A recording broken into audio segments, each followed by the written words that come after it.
নমস্কাৰ বন্ধুসকল, মই আজি এটা নতুন ভিডিঅ' আনিছোঁ আপোনালোকৰ বাবে ইনফৰমেশ্যন লিংকৰ জৰিয়তে। আপোনালোকে ইনফৰমেশ্যন লিংকত আগতেও সঁহাৰি জনাইছে, ভাল লাগিছে। আজি এইটো মই বিবাহৰ ক্ষেত্ৰত বহুজনে মোক কমেণ্টো দিছিলে যে তেওঁলোকৰ বিবাহ ভাগি যায় বা বিবাহ ভাল পাত্ৰ নাপায়। মই ভিডিঅ'টো মন পচন্দৰ আপোনালোকৰ পাত্ৰ পাবৰ কাৰণে বা পাত্ৰী পাবৰ কাৰণে কি কৰিব লাগে তাৰ বিষয়ে জনাবলৈ আজি এই ভিডিঅ'টো বনাইছোঁ। সৰু সৰু টিপছ দিয়া হ'ব। সৰু সৰু টিপছখিনি কৰি আপোনালোকে অতি সহজতে আপোনালোকৰ মন পচন্দৰ জীৱন সংগী পাব। তাৰ বাবে আপোনালোকে সৰু কিছুমান কৰিলেই হ'ল নীতি নিয়ম। পাৰ্বতীয়ে দেৱৰুদেৱ মহাদেৱক আৰাধনা কৰি তেওঁক স্বামী হিচাপে পাইছিলে। গতিকে মহাদেৱৰ পূজা কৰিলে ভক্তি ভাৱেৰে শিৱৰ দৰে স্বামী পায় আৰু খুব সোনকালে মহাদেৱে আশীৰ্বাদ কৰে যে আপুনি মন পচন্দৰ স্বামী পাব। গতিকে আপোনালোকে মহাদেৱৰ পূজাৰ বাবে 16টা সোমবাৰে, ছোৱালীসকলেতো নোৱাৰিব, গেপিং দিব পাৰিব, 16টা সোমবাৰে মহাদেৱৰ ব্ৰত কৰক। প্ৰতিটো সোমবাৰে শিৱ মন্দিৰলৈ গৈ শিৱৰ ব্ৰত ৰাখি ভালকৈ পূজা অৰ্চনা কৰক। ঘিউ চাকি দিয়ক, ধূপ দীপ ফুল গাখীৰেৰে তেওঁক লিংগত পানী ঢালক, শিৱলিংগত, আৰু শিৱৰ 16টা সোমবাৰ খুব ভালদৰে পূজা কৰক। দেখিব খুব উপযুক্ত বৰ পাত্ৰ বা পাত্ৰী পাইছে। ইনফৰমেশ্যন লিংক চেনেলটো ছাবস্ক্ৰাইব কৰিব। নতুন নতুন মই তথ্য আগবঢ়াই আছোঁ, শ্বেয়াৰ কৰিব।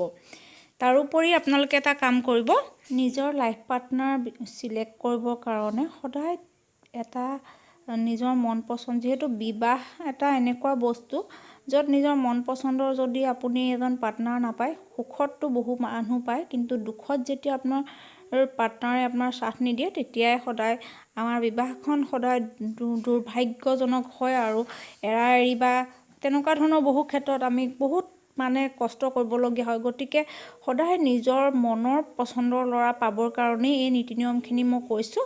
মন দি শুনক আৰু পালন কৰক। পুৰুষে কি কৰিব, অবিবাহিত ল'ৰায়ে চন্দন, বগা চন্দন নাভিত লগাব।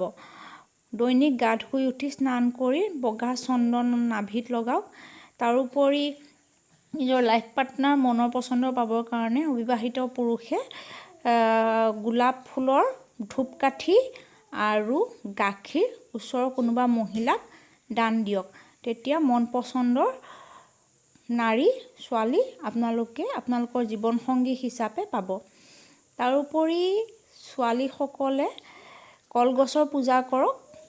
ভগৱান নাৰায়ণক বৃহস্পতি ভগৱানক পূজা কৰক। গুৰু বৃহস্পতিয়ে আপোনালোকৰ মনৰ আশা পূৰণ কৰিব। খুব সোনকালেই নিজৰ মন পচন্দৰ লাইফ পাৰ্টনাৰ পাব।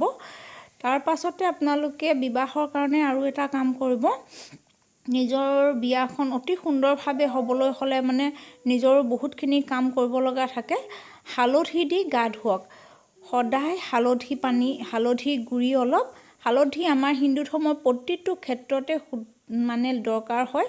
গতিকে হালধিৰ নানান ধৰণৰ আমাৰ ঔষধি গুণটো আছে, তাৰোপৰি আমাৰ মাংগলিক কামত লাগে। গতিকে হালধিয়ে আপোনালোকৰ আহিবলগীয়া বিবাহ ভাঙিও যদি গৈছে বা ভাল যদি যোৰা অহা নাই, তেনেকুৱাসকলেও সেই হালধিৰে যদি গা ধুৱে, সদায় হালধিৰ গুড়ি অকণমান গা ধোৱা পানীত মিহলাই গা ধুৱক। আপোনালোকৰ বিবাহ হ'বই আৰু খুব ভাল যোৰা হ'ব। সেইটো আপোনাৰ মন পচন্দৰে স্বামী বা কন্যা আপুনি পাব।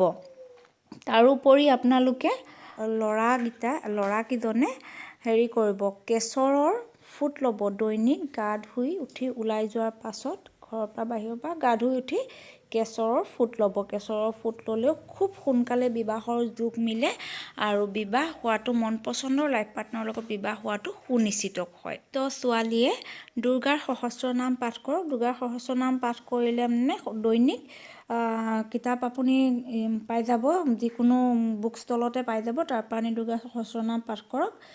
মহাদেৱৰ লিংগত গাখীৰ আৰু হালধি মিলাই পেলাই তেওঁৰ পানী দিয়ক।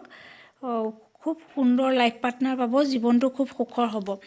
এইদৰে মই কোৱা কথাখিনি ফ'ল' কৰক, আমাৰ ইনফৰমেশ্যন লিংকটো শ্বেয়াৰ কৰক, ছাবস্ক্ৰাইব কৰক। নতুন আৰু এইদৰে সৰু সৰু টিপছ মই দি থাকিম, পাই থাকিব। আপোনালোকলৈ অশেষ ধন্যবাদ। নমস্কাৰ।